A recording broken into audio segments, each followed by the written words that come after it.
The suburb of Priorswood, located on Dublin's north side, 7 miles from the city centre, was built during the 1970s and has a mix of private and public housing in the estates of Clonshock, Moatview and Ferry Carrig, with travel accommodation in Car Park, Northern Close and Tara Lawns. The Outreach Centre in Priorswood was set up in 1993 as a community development project and is now funded through the Local and Community Development Programme, PUBL, and the Northside Partnership.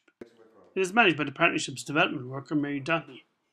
The project's first 10 years was celebrated with a visit by President Mary McAleese in 2004, after which the centre opened a special garden providing space to relax, unwind and reflect on work and other matters. Bridget is coordinator of the primary healthcare team, funded through the HSC's Traveller Health Unit, which recognises that travellers' level of health compares poorly with the general population. There doesn't seem to be a great improvement in travellers' health. Like suicide rates are extremely high among young traveller men. Traveller men are living, I think it's 15 years less than settled men. Traveller women have slightly improved, but I think that's down to the fact that the traveller women are uptaking the services more around breast checks and smear tests, and we get people in to do health topics and talks and stuff like that and training to the community health workers. So the community health workers then take it back out onto the families on the sites and in their standard houses so that they have a knowledge and increased knowledge. The primary healthcare team's core work is visiting traveller families on a regular basis to assist them with health issues. During 2011, the team visited just over 100 separate traveller families, and in all they made over 400 different contact interventions with these families. Many of these contacts, 174 in total, arose through helping families process and update medical cards. 126 contacts arose from assisting family members with medical appointments, and 56 arose from helping people attend clinics, such as child developmental, physiotherapy or well-woman clinics. 36 contacts arose from helping people get eye, dental and blood tests, while a further 36 arose from traveller families seeking basic health information on general health care. The team was also involved in health education days, such as the Traveller Men's Health Day, while the team's coordinator, Bridget, meets regularly with the HSC Traveller Health Unit to advise on traveller health matters. The primary healthcare team is a key activity of TravAct, the Northside Travellers Support Group, which is financially supported by PUBL, Dublin North East Drugs Task Force, as well as the HSC's Traveller Health Unit, and has its own offices and community worker in the Outreach Centre. My work varies. Like, for example, some of the work that I would have done would be in representing TravAct at the CDP network. I also represent TravAct on the local Travellers Consultative Committee on the broader issues. I represent TravAct at different broader issues than local issues. And there's issues that come up, like for example, there's a talk about demolishing of a building in Car Park. It used to be a FOSS training centre. I'm dealing with that now at the moment. Paddy also acts in support of Winnie, TravAct's accommodation worker.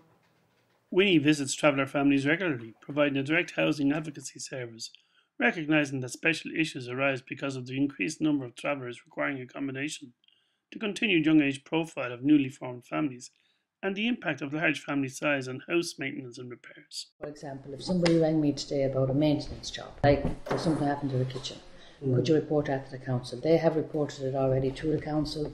The council said they'd get back to them, they haven't got back to them as yet. Now that's where we come in. So we follow up on that. During 2011, Winnie dealt with 61 separate traveller families, requiring just over 500 separate contacts, mainly through home visits. Most of these contacts, 417 in total, arose from housing maintenance. She also had 59 contacts arising from requests for housing allocations, and 26 contacts arose from housing transfer requests. I have meetings on a regular basis. I'm involved, I would be a member of the LTACC consultative meeting for travellers in Dublin City Council, which would consist of 3 to 4 councillors, the managers of the traveller section, and also social workers and travellers representative from every. We meet up at least 4 times a year. We bring to the table all of the problems from maintenance up to the wider scale of accommodation and how we can improve accommodation for travellers. TravAct also supports traveller education through the work of its education support worker Nellie. Each year it organises a Traveller Education Week involving art and essay competitions, giving talks in schools about traveller culture and organising a visit, talks and presentation by the Traveller Living History Project. Nellie also has a role in providing direct support to families on education matters. And what our work does, we go into the schools, we talk to the teachers, Just say there's any children that's missing days or there's any problems going on, we'll get into contact with the families. We'll have a chat with the families and then we'll find out what the problems is, and then we'll go back to the school and we'll kind of liaison with the school ourselves and with the families, and we'll kind of sort as much things out as we can. We'll just try and help to keep the children in the schools. Last year, Nellie worked directly with 13 families, helping them to sort out absenteeism and school relationships. Also providing backup for families is Marion, TravAct's outreach worker for dealing with alcohol and drug problems.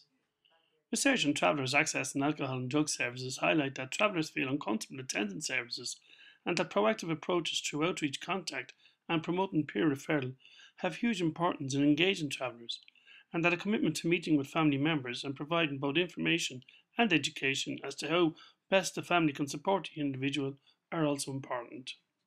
During 2011, in addition to organising alcohol and drug awareness training on an ongoing basis, Marion was also involved directly with several different individuals from 5 extended families, providing information, support and referral on alcohol and drug problems.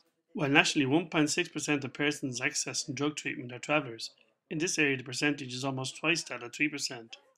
With these families, Marion is also involved in helping to resolve difficult relationship problems and also in dealing with social welfare queries and training and employment access. The Outreach Centre has housed a community employment scheme for a number of years, aimed specifically at travellers, and during 2011, 23 persons participated on this scheme. All in all, through primary health care, accommodation, education and outreach support, TravAct during 2011 had a direct home visitation involvement with 132 separate traveller families in Dublin North East, providing direct services to 291 individuals. The majority of these individuals, 56%, were female. Over a third of the 291 individuals were under the age of 18, and a quarter were in the dominant adult age group, 36 to 45. In all, the different services had 1,097 separate intervention contacts with these families and individuals. Almost 50% of these arose from housing and accommodation issues, and more than 400 were in relation to primary health care. It is clear from this report that during 2011, the Outreach Centre played a significant role in supporting TravAct. Giving a specific focus to one group or issue while maintaining ongoing core activities is consistent with the manner in which the Centre has operated since its formation almost 20 years ago. For example, the Centre previously provided facilities for the Youth Diversion Programme during the late 1990s, in partnership with the Gardaí and the City of Dublin Youth Service Board. This directly led to setting up a joyriding initiative, where a local group was brought together, commissioned research, and developed awareness and preventive activities in conjunction with the Gardaí and Dublin City Council.